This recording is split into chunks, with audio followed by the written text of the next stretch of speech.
આ તો ગાડી લાયા, પેલા મેરડી માતા એ જશે, પાવાગઢ જશે, ફલાણે જશે, છેલ્લે ઘરની માતા આવે દેમાં ગાડી લાયો. ચોલ્લા કદાચ કરી લે તો ચુંદડી તો બીજી માતાઓની જ હોય. કોક જે ભુવાન માનતો હોય કે ભુવાજી તમારા હાથે ચોલ્લા કરો, તમારા હાથમાં કોટા છે? હે, તમારા હાથમાં કોટા ઉગ્યા છે? અને ભુવાના હાથમાં શું ફૂલ હોય છે?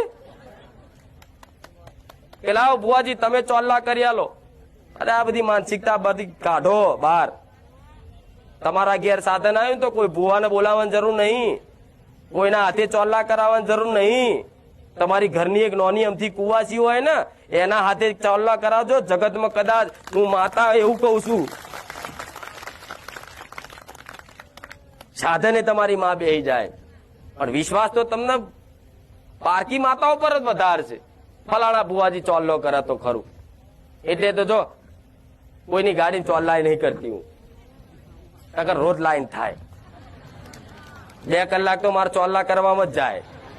એટલે બધાને કહી દીધું કે ભાઈ તમે તમારી માતાને ઘેર ચોલ્લા કરો, મારી ખાલી ઘરની બહાર અગરબત્તી કરીને કહેજો કે માં બુખાર મેલડી તારા આશીર્વાદ થી આ ગાડી આવી છે, આચવજે, સાચવી જોવાની.